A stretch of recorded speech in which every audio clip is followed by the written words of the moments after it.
Meus pais me expulsaram de casa quando eu tinha 17 anos. Você vai voltar implorando em um mês, minha mãe disse com aquele sorriso torto. Meu pai bateu a porta na minha cara. Fiquei com raiva, nunca olhei para trás. Mas, 9 anos depois, meu celular estava cheio de chamadas perdidas deles, implorando para eu atender. Eu não tinha intenção de contar essa história online, mas depois de ver uns relatos parecidos por aqui, pensei que talvez escrever tudo isso pudesse ser meio terapêutico, sabe? E quem sabe alguém que esteja passando por uma barra com a família também tire algo disso. Eu não sei, mas vamos lá. Sou Matheus, tenho 26 agora, mas essa história começa quando eu tinha 17, no terceiro ano do ensino médio. Nunca fui o filho perfeito que meus pais queriam. Meu pai trabalhava numa metalúrgica e minha mãe era recepcionista. A gente não era rico, mas vivia tranquilo numa cidadezinha do interior. Eles já tinham toda a vida planejada pra mim. Tirar boas notas, entrar numa universidade pública, igual meu pai fez, casar com uma menina legal da igreja, ter uns 2 filhos e meio, e basicamente viver a versão deles do sonho brasileiro. O único problema era que eu odiava a escola. Não porque eu fosse burro ou tirasse notas ruins, quando eu me esforçava, até ia bem, mas porque eu tenho TDAH, que só foi diagnosticado depois de tudo isso. Ficar sentado por horas ouvindo os professores falarem sobre assuntos que eu nem ligava era uma tortura. O que eu realmente gostava era de trabalhar com as mãos, construir coisas, consertar. Quando eu tinha 15 anos, passei um verão inteiro ajudando nosso vizinho seu Jorge a reformar a garagem dele, e foi a primeira vez que senti que realmente era bom em alguma coisa. Meus pais odiavam toda vez que eu falava em talvez entrar na construção civil ou aprender um ofício. Minha mãe ficava com aquela cara fechada, como se eu tivesse acabado de dizer que queria virar catador de lixo. Meu pai fazia sermão sobre eu realizar meu potencial e como gente da nossa classe não trabalha com as mãos. Olhando para trás, acho que eles só estavam preocupados com a aparência, querendo se gabar pros amigos do filho formado na faculdade, não do filho pedreiro. As coisas estavam tensas há meses. Eu estava trabalhando meio período numa loja de ferragens perto de casa depois da escola, juntando grana porque algo no meu instinto dizia que eu podia precisar. Minhas notas estavam caindo porque, para ser sincero, eu simplesmente parei de ligar. Todo jantar virava discussão sobre vestibular, meu futuro ou porque eu estava desperdiçando minha vida. O estalo aconteceu em abril, umas 6 semanas antes da formatura. Eu já tinha sido aprovado numa universidade estadual. Meus pais praticamente preencheram a inscrição, mas eu também estava olhando um curso técnico de construção civil. Era mais barato, mais rápido e realmente ensinava as habilidades que eu queria. Eu consegui entrar e estavam me oferecendo uma bolsa parcial baseada num portfólio de projetos que montei. Decidi contar pros meus pais durante o jantar. Péssima ideia. Assim que falei em curso técnico, meu pai jogou o garfo na mesa com tanta força que ele pulou do prato. Minha mãe começou a chorar, chorava de verdade. Parecia que eu tinha contado que estava com uma doença terminal. O que veio depois foi a pior briga que já tivemos. Meu pai me chamou de ingrato, disse que eu estava cuspindo-nos. Apesar de todos os sacrifícios deles, minha mãe ficava dizendo que estava decepcionada e não entendia onde tinham errado comigo. Quando tentei explicar porque eu estava empolgado com o curso, meu pai me interrompeu e disse algo que nunca vou esquecer. Nenhum filho meu vai desperdiçar a vida assim. Se você é burro demais para ver a oportunidade que está jogando fora, talvez nem seja o filho que a gente achava que você era. Eu perdi a paciência. Falei que estava cansado de viver para realizar os sonhos deles e que eu já quase era adulto. Eu podia tomar minhas próprias decisões, mas eles nunca ouviam o que eu queria de verdade. A gente já estava gritando. A situação ficou feia, muito feia. Eu falei umas coisas das quais me envergonho. Eles disseram coisas piores. No fim, meu pai falou que, se eu não fosse seguir as regras e o plano deles, eu podia sair de casa. Acho que ele esperava que eu desistisse, mas não desisti. Subi pro meu quarto, peguei a mochila de emergência que eu já tinha arrumado, eu te disse que tinha um pressentimento, e enchi com o maior número de roupas que consegui. Peguei meu notebook e o dinheiro que eu tinha. Juntei uns R$ 1.200 e meus documentos importantes que eu já tinha conseguido, tipo certidão de nascimento, CPF, RG. Graças a Deus pela minha paranoia. Quando desci com as minhas malas, meus pais ficaram chocados. Parecia que não acreditavam que eu realmente estava indo embora. Minha mãe começou a falar que eu estava cometendo um erro enorme e que achava que sabia tudo aos 17 anos. Meu pai só ficou parado na porta, de braços cruzados, enquanto eu saía. Minha mãe gritou atrás de mim: "Você vai voltar implorando em um mês. Nem tem ideia de como o mundo real é difícil." Aquela cara de deboche dela que simplesmente quebrou algo. Meu pai nem olhou pra mim, só bateu a porta. Assim que saí, fiquei no nosso jardim da frente por um minuto, meio anestesiado. Começou a chover, o que parecia até apropriado. Lembro de pensar: caramba, isso aqui parece coisa de novela, nível drama total rolando agora.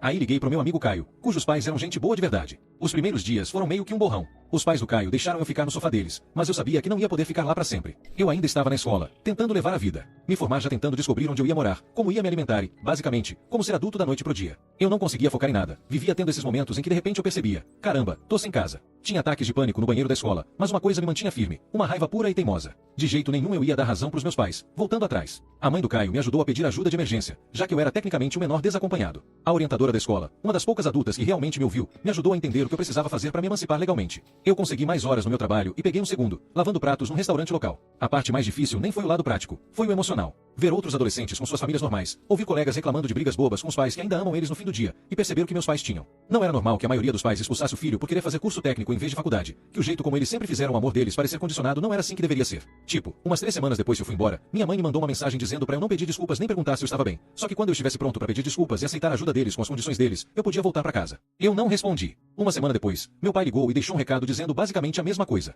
Eles eram assim. Eles só estavam esperando eu voltar chorando para poder dizer eu avisei. Eu me formei no ensino médio morando no sofá do Caio. Meus pais vieram na cerimônia, só pra fazer charme. Acho que tentaram falar comigo depois, mas eu só fui embora, não tinha nada pra dizer pra eles. Em junho, eu já tinha juntado grana suficiente pra alugar um AP ruim com mais 2 caras. Era um lugar horrível, mas era o primeiro que eu podia chamar de meu. Me inscreve naquele curso técnico usando minha bolsa e quase trabalhando o tempo todo. Trabalhar em tempo integral pra pagar as contas foi exaustivo, mas toda vez que eu queria desistir, lembrava do sorriso debochado da minha mãe e da porta batida do meu pai, e aí eu encontrava energia pra continuar. O primeiro ano sozinho foi a coisa mais difícil que já fiz. Eu me sentia sozinho, com medo e sempre cansado. Teve noites que eu chorei até dormir porque sentia falta de ter uma família, até da minha família meio zoada. Teve manhãs que eu acordei sem energia para levantar da cama, mas eu levantava, toda vez. E sabe o que mais? Eu nunca voltei a pedir, nem depois de um mês, nem nunca. Perdi tipo uns 9 quilos nos primeiros meses. Parecia um zumbi andando por aí. O mais estranho era ver as postagens no Instagram da galera da minha idade curtindo a vida. Festas na faculdade, viagens com a família, churrasco com os amigos, tudo isso normal. Enquanto eu tentava decidir se dava pra adiar a lavanderia por mais uma semana, porque ela só aceitava moedas e eu precisava dessas moedas para pegar o ônibus. Meus pais tentaram me procurar algumas vezes, sempre com a mesma cobrança. Quando você vai parar com essa besteira e voltar pra casa? Mas nunca perguntaram se eu tava bem. No plano deles, nem uma vez rolou um ei, seu filho adolescente tá morando num lugar cheio de barata. Já checaram se ele tem comida? Nada. Só queriam saber quando eu ia admitir que estava errado e voltar rastejando. Lembro que meu pai apareceu na loja de ferragens uma vez, uns 3 meses depois que eu saí. Eu tava repondo lâmpadas quando meu colega falou que tinha um cara de calça caque perguntando por mim lá na frente. Dei uma espiada e vi ele parado, totalmente deslocado no meio das latas de tinta e das tábuas de madeira. Me escondi no estoque até ele ir embora. Fiquei de olho nele por lá. Ele ficou parado no estacionamento por uns 15 minutos antes de finalmente entrar no carro. Nunca voltou. As coisas começaram a mudar depois de uns 4 meses. Tinha um cliente fixo na loja, o Santiago, que sempre comprava material para vários projetos. Um dia, ele precisava de ajuda para achar umas peças específicas, e eu não só achei como expliquei direitinho como instalar e até desenhei um esquema para ele. Acontece que o cara fazia reformas e consertos, principalmente em cozinhas e banheiros. Ele falou que eu mandava bem. Perguntou se eu já tinha pensado em ajudar ele em uns trabalhos. A grana era melhor que na loja e tinha tudo a ver com o que eu estava aprendendo no curso técnico. Parecia a primeira oportunidade de verdade que eu tinha desde que saí de casa. O Santiago não era nada parecido com meu pai. Ele não menosprezava quem trabalhava com as mãos. Pelo contrário, ele tinha orgulho disso. Parava no meio de instalar uma torneira só para me mostrar a forma certa de colocar a junta ou explicar por que uma técnica era melhor que outra. Foi a primeira vez que senti que alguém realmente via potencial em mim, e não só o que queriam que eu fosse. Por volta dos 6 meses, meus pais mudaram de tática. Minha mãe começou a mandar mensagem dizendo que sentia minha falta, e meu pai mandou uma dizendo que estavam dispostos a fazer um acordo sobre minha educação se eu voltasse para casa. Para ser sincero, isso só me deixou puto de novo. Tipo, eles realmente achavam que eu ia abrir mão da minha independência só porque agora me deixavam tomar algumas decisões? Nem a pau. Terminei meu primeiro ano no curso técnico com notas decentes, provando que eu não era burro, só precisava estar aprendendo algo que realmente me interessasse. O Santiago começou a me dar mais responsabilidades e a pagar melhor. Saí daquele motel de barata e fui para um apartamento um pouco melhor, com só um colega de quarto, o Aiden, estudante de enfermagem, quase tão quebrado quanto eu, mas pelo menos entendia o básico de higiene. Aos 19, eu já tinha minha primeira certificação e estava ganhando uma grana razoável. Não aquela grana para bancar pose no Instagram, mas o suficiente para comprar comida de verdade, pagar as contas em dia e até começar a guardar um dinheirinho. Santiago me indicava uns bicos nos fins de semana, pequenos concertos, instalações, essas coisas. Eu estava construindo uma reputação, fazendo uma lista de clientes. O mais estranho de trabalhar na casa das pessoas é que você acaba vendo muito sobre como as famílias realmente funcionam. Eu instalava um lustre e ouvia os pais incentivando os filhos, elogiando pelas notas, abraçando só porque sim. Via fotos nas paredes de viagens em família, cerimônias de formatura, momentos bobos, famílias normais que às vezes brigavam, mas ainda assim se amavam sem condições. Isso me abriu os olhos e me fez perceber o quão bagunçada a dinâmica da minha própria família tinha sido. Quando eu tinha quase 20 anos, minha mãe apareceu no meu apartamento sem avisar. Não faço ideia de como ela conseguiu meu endereço, provavelmente por algum amigo em comum no Facebook. Quase não a reconheci ali na minha porta. Ela parecia mais velha de algum jeito. Deixei ela entrar porque, né, o que mais eu podia fazer? Foi super estranho. Ela olhou meu lugar com uma expressão meio assim, meio não, meio nojo, meio julgamento. Parecia que ela estava catalogando mentalmente todas as formas que minha vida era inferior ao que ela tinha planejado. Me fez aquelas perguntas superficiais tipo o que eu estava fazendo, como eu estava vivendo, e aí chegou no real motivo da visita. Meu pai tinha sido preterido numa promoção e eles estavam meio apertados financeiramente. Queria saber se eu podia dar uma força. A audácia, sério, quase me fez rir. 2 anos antes, me jogaram pra fora, disseram que eu ia fracassar sozinho, e agora queriam que eu ajudasse eles. Falei pra ela que ainda estava me firmando e não podia dar nada. Ela foi embora parecendo chateada, como se eu tivesse falhado em algum teste. Nem falou que estava orgulhosa de eu ter conseguido sozinho. Depois daquela visita, passei por uma fase meio estranha. Comecei a questionar tudo. Será que eu estava errado de manter distância? Será que eu estava sendo muito duro? Mas aí eu lembrava de como eles me trataram, de como nunca pediram desculpa de verdade, e ficava bravo de novo. Meu colega de quarto, Aiden, percebeu que eu estava na bad e me apresentou uma amiga dele. A Lucy, que estudava psicologia, virou uma das minhas amigas mais próximas e meio que me ajudou a entender que o que eu tinha passado era uma forma de abuso emocional. Que o jeito como meus pais sempre condicionavam o amor deles a eu seguir exatamente o plano deles não era normal nem saudável. Conversar com ela me ajudou a lidar com um pouco da minha raiva e começar a me curar. Aos 21, eu já estava bem o suficiente para me mudar para minha própria casa. Um AP pequeno, de um quarto, nada de luxo, mas todo meu. Sem colegas de quarto, sem meus pais, só eu. Me mudei, sentei no meu sofá usado da Toque Stock e chorei de verdade. Nunca pensei que ia chegar tão longe quando estava ali na grama, com minhas bolsas, com 17 anos. Por essa época, o Santiago me ofereceu um trabalho mais estável, com benefícios de verdade, tipo plano de saúde, pela primeira vez desde que saí de casa. Ele estava conseguindo mais clientes e precisava de alguém confiável para ajudar. Foi uma baita demonstração de confiança e, para ser sincero, significou mais para mim do que qualquer aprovação que meus pais já deram. Enquanto isso, meus pais continuavam tentando se reaproximar, mas sempre de um jeito meio, nas condições deles. Me convidavam para ceias de feriado, mas faziam comentários maldosos sobre minhas escolhas. Ofereciam ajuda, que eu nunca aceitava, mas sempre com uma pegadinha. Cada interação me deixava esgotado e irritado. No fim, comecei a limitar o contato a umas mensagens de vez em quando e, talvez, uma visita por ano. O que eles nunca pareciam entender era que eu estava, na real, construindo uma vida bacana. Não parecia nada com o que eles tinham planejado para mim, mas era boa. Eu tinha um trabalho que gostava e que pagava as contas. Amigos que me aceitavam do jeito que eu era. Eu estava construindo algo real, algo que era meu. Aos 23, eu já tinha feito certificações extras e era o cara que o Santiago chamava para uns tipos específicos de projetos. A gente se dava bem e ele começou a falar de oportunidades maiores lá na frente. Foi também quando conheci a Lídia. Ela precisava de uns concertos no apartamento dela e o Santiago me indicou. Inteligente, engraçada, não engolia minhas besteiras. Começamos a namorar e, pela primeira vez, deixei alguém realmente me conhecer. Toda a bagagem, toda a história que eu tinha. Minha família, em vez de fugir, ela encarou. Os pais dela também não eram perfeitos, claro, mas nem de longe tão controladores quanto os meus. Quando meus pais descobriram que eu estava namorando sério, de repente ficaram muito interessados na minha vida de novo. Começaram a me seguir no Instagram depois de anos fingindo que eu não existia. Queriam conhecer ela, fazer aquela cena de família feliz. Eu mantive eles à distância. A Lídia merecia coisa melhor do que ser arrastada para os joguinhos mentais deles. 4 anos depois de eu ter sido expulso de casa, eu estava numa situação estável. Tinha meu lugar, um relacionamento saudável e uma vida que eu construí totalmente do meu jeito. A previsão dos meus pais. A ajuda de vocês significa mais do que imaginam. Então, continuando de onde parei. Quando eu tinha 24 anos, a vida tinha se ajeitado num ritmo que parecia quase normal. Eu pulava de emprego em emprego, juntando experiência aos poucos e guardando dinheiro sempre que dava. Nada de glamour, era trabalho braçal na maior parte, mas pagava as contas e me mantinha seguindo em frente. Meu AP era um estúdio minúsculo, com uma cozinha tão apertada que mal cabia uma geladeira pequena e um micro-ondas, mas era meu. Sem colegas de quarto, sem os pais, só eu e minhas coisas usadas. Uma noite, eu tava rolando o Facebook, sei lá, eu sei que é app de tiozão, kkk, quando apareceu uma notificação. Minha prima Mariana me marcou numa foto de uma reunião de família que eu nem sabia que tinha rolado. Nem dei muita bola, mas aí reparei que meus pais estavam lá atrás na foto. Minha mãe com aquele sorriso falso que eu conheço bem, e meu pai no meio de uma frase, provavelmente contando uma das mesmas 5 histórias de sempre. Mas o estranho era uma foto minha moldurada na mesa do lado deles, lá do tempo do ensino médio. A formatura. Tipo, essas pessoas que me expulsaram, mal davam notícia, só apareciam quando queriam algo, e agora estavam exibindo minha foto como se fossemos uma família feliz. Liguei pra Mariana na hora e ela disse, eles falam de você o tempo todo, sempre contando pra todo mundo como tem orgulho de você. Audácia, juro. Parecia que viviam numa realidade paralela, onde nunca tinham me chutado pra fora de casa, onde eu tinha voltado rastejando em menos de um mês, como eles previram. Foi mais ou menos nessa época que conheci a Lídia, não de um jeito romântico de filme, a gente simplesmente se encontrou na fila da farmácia. Tava demorando uma eternidade e começamos a reclamar do autoatendimento. Ela tinha um jeito de falar sem filtro, tudo direto do pensamento pra boca. Trocamos Instagram, começamos a conversar e rolou uma conexão. No nosso terceiro encontro, acabamos falando sobre família e eu me abri sobre a minha situação. Esperava aquele puxa, que difícil, mas ela me contou que o padrasto dela tinha sido parecido, não tão extremo, mas com a mesma vibe controladora. Ela entendeu de um jeito que a maioria das pessoas não entende. Naquela noite, ficamos acordados até umas 3 da manhã só conversando, e pela primeira vez eu não senti que o drama da minha família era um segredo sombrio que eu tinha que esconder. Alguns meses depois de começar a namorar a Lídia, meu aquecedor de água resolveu morrer de um jeito dramático. Cheguei em casa e encontrei água vazando por baixo da porta do banheiro. Tive que fechar o registro geral e passei 3 dias tomando banho gelado na academia enquanto esperava o síndico resolver. A Lídia sugeriu que eu ficasse na casa dela, mas sei lá, parecia estranho. Aquela fase de ser tão independente ficou difícil de largar. Nessa época, meu velho amigo da escola, o Caio, ficou noivo e me convidou para o casamento. Fazia anos que eu não via a maioria da galera e, pra ser sincero, eu estava nervoso com o que iam pensar.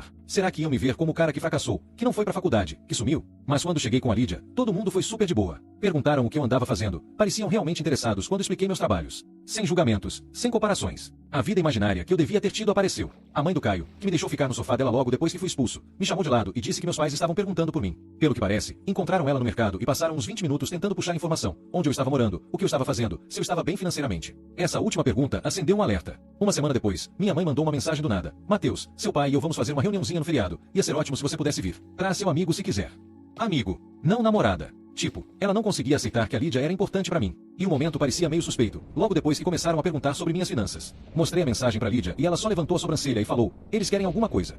Decidi ir, metade por curiosidade, metade ainda procurando um tipo de desfecho que eu nunca tive. A Lídia veio comigo para dar apoio moral, mesmo achando que aquilo ia dar ruim. Chegar naquela casa foi surreal. Tudo estava exatamente igual. Os mesmos móveis, as mesmas fotos na parede, até aquela foto da formatura. O cheiro do aromatizador de maçã com canela da minha mãe, que sempre me dava dor de cabeça, também estava no ar. Mas eu me sentia mais como um visitante do que alguém voltando para casa. A reunião era basicamente só meus pais, minha tia e tio, e o amigo do trabalho do meu pai, o seu Jorge, com a esposa dele. Todo mundo agia super normal, como se eu fosse só um filho que tinha ido estudar fora ou algo assim. O tempo todo eu fiquei esperando a bomba cair, e ela caiu depois do jantar. Meu pai me chamou pro escritório dele, aquele espaço sagrado onde eu nunca podia entrar quando era criança sem permissão. Começou falando de coisas leves, tipo economia, como as coisas estavam difíceis para todo mundo, e aí finalmente foi direto ao ponto. Ele tinha sido demitido depois de 27 anos na mesma empresa. Tinha sido substituído por um garoto com diploma chique que ia trabalhar por metade do salário. A ironia não passou despercebida para mim. Depois de todos esses anos me empurrando para a faculdade, agora estava amargurado com os formados. Não pediu dinheiro direto, mas ficou dando a entender das dificuldades temporárias e como a família devia se ajudar nos momentos difíceis.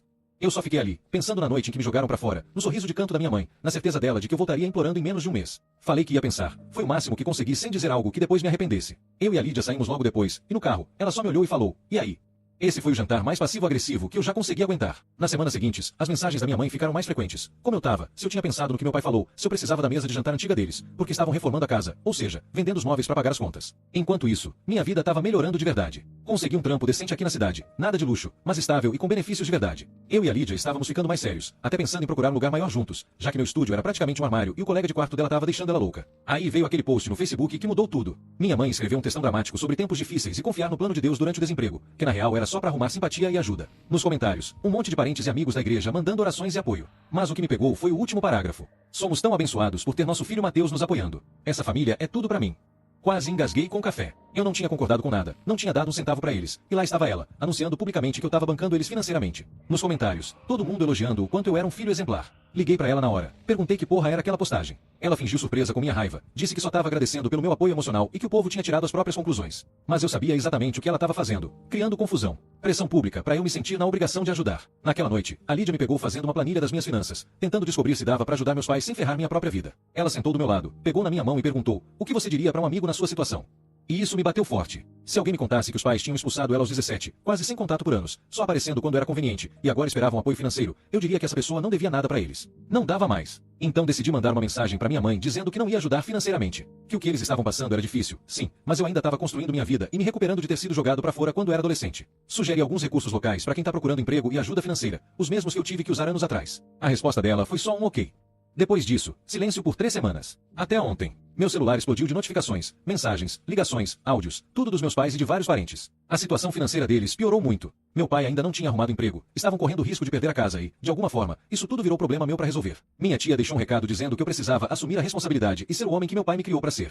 A ironia dessa frase me fez rir alto, de um jeito que provavelmente não era muito saudável. Eu e a Lídia ficamos acordados até tarde falando sobre isso, sobre limites, família, obrigações e a diferença entre perdoar e esquecer, e sobre o que eu conseguiria aguentar emocional e financeiramente. Ainda não sei exatamente o que vou fazer. Uma parte de mim quer ajudar porque, apesar de tudo, eles ainda são meus pais. Outra parte lembra de estar naquele gramado com minhas malas, da certeza absoluta da minha mãe de que eu ia fracassar sem eles. Os papéis se inverteram completamente agora, de um jeito que ninguém poderia imaginar. 9 anos depois, vou me encontrar com eles amanhã, sozinho, numa cafeteria, um lugar neutro. Tenho algumas condições em mente se decidir ajudar, e limites que não serão ultrapassados de novo. A vida é estranha, cara. 9 anos atrás, eles achavam que eu não ia conseguir passar um mês sem eles. E agora são eles que não conseguem viver sem mim. Não sei se é karma ou só o senso de humor torto do universo. Atualizo vocês depois da reunião. Finalmente, uma atualização. Ontem parei num suspense, no dia antes da reunião importante com os investidores. Recebi uma ligação desesperada da minha mãe. No começo ignorei. Pra ser sincero, eu tava muito ocupado preparando minha apresentação e lidando com coisas de última hora. Mas aí ela ligou mais 4 vezes seguidas. Depois minha tia. Depois meu primo. Claramente tinha algo errado. Quando finalmente atendi, minha mãe estava chorando tanto que mal dava para entender o que ela dizia. Depois que se acalmou um pouco, contou que meu pai tinha sido demitido de novo.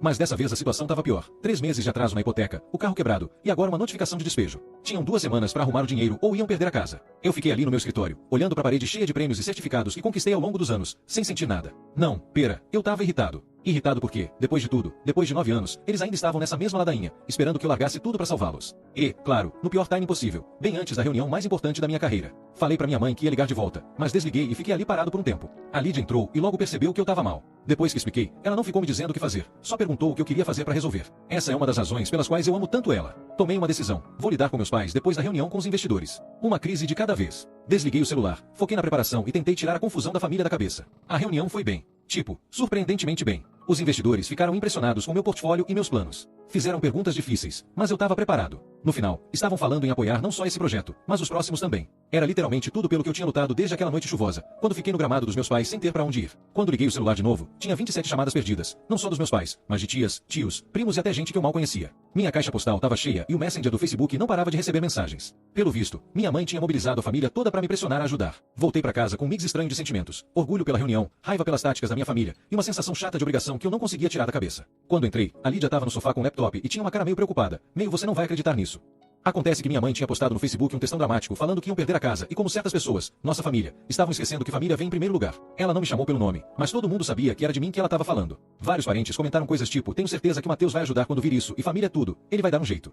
Eu só fiquei ali, lendo esses comentários na tela da Lídia, sentindo a pressão subir a cada um deles. Eles estavam tentando me envergonhar publicamente para me forçar a salvá-los. Depois de tudo que passaram comigo, ainda achavam que tinham o direito de me manipular assim. Decidi na hora que já era demais. Que eu tinha tido o suficiente daqueles limites vagos, das ajudas de vez em quando, das visitas tensas nas festas. Era hora de consertar essa relação de verdade, ou acabar de vez. Mandei uma mensagem pros meus pais dizendo que ia encontrá-los amanhã na casa deles. Só eu, eles, e 9 anos de problemas não resolvidos. Naquela noite mal consegui dormir, só pensando no que eu ia dizer, no que eles poderiam responder. A Lídia me abraçou e me lembrou que, acontecesse o que acontecesse, a gente tinha construído uma vida boa juntos. Que não importava o que rolasse com meus pais, agora ela tinha uma família, nossos amigos, as pessoas que realmente estiveram lá. No dia seguinte de manhã, dirigi até a casa deles me sentindo mais calmo do que esperava. O bairro não tinha mudado muito desde que eu era criança, mas a casa parecia menor, mais caída. A pintura descascando, o gramado por cortar, os canteiros de flores que minha mãe costumava cuidar cheios de mato. Era como ver a manifestação física da decadência deles. Meu pai atendeu a porta. Envelheceu muito nos últimos anos, mais magro, cabelos grisalhos, ombros curvados, como se carregasse uma coisa pesada. Não falou nada, só assentiu e saiu do caminho para eu entrar. Lá dentro tava pior.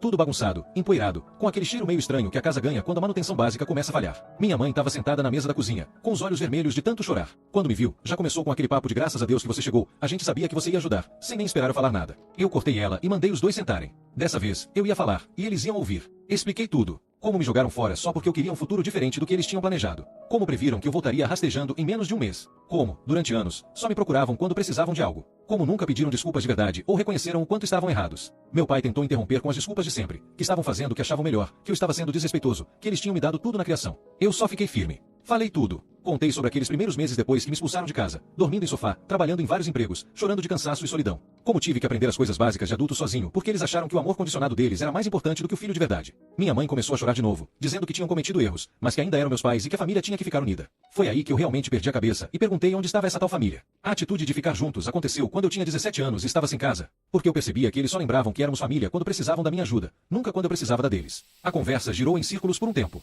Eles pediam desculpas de forma vaga, mas logo já davam desculpas ou jogavam a culpa em mim. Coisa típica de gente narcisista. No fim, cansei disso e coloquei minhas condições. Eu ia ajudar a evitar a execução da casa só dessa vez. Eles precisavam tirar aquele post manipulador do Facebook e contar pra todo mundo que estavam resolvendo os problemas financeiros em particular. Se quisesse manter qualquer tipo de relação comigo dali pra frente, a gente ia começar terapia juntos. Não necessariamente pra se reconciliar, mas pra estabelecer uma comunicação honesta e limites certos. Eles precisavam entender que minha vida, meu relacionamento, minhas escolhas eram minhas. E qualquer apoio futuro, seja emocional, financeiro ou o que for, ia depender do respeito deles a isso. Vieram os argumentos de sempre, chantagem emocional, aquelas táticas de sempre. Mas meu pai só ficou com uma cara de derrotado, como se finalmente tivesse percebido que não tinha mais cartas pra jogar. Minha mãe era mais difícil de entender, ficava olhando de mim pro meu pai, como se estivesse esperando que ele resolvesse aquilo de alguma forma. No fim, eles concordaram com as minhas condições. Não animados, mas concordaram. Eu escrevi um cheque na hora para pagar os atrasados da hipoteca. Não porque eu devia, mas porque queria fechar aquele capítulo e seguir em frente do meu jeito. Na hora de sair, meu pai me seguiu até a varanda por um segundo. Pensei que ele ia tentar mais uma vez me fazer sentir culpa. Mas, em vez disso, ele disse algo que realmente me pegou de surpresa.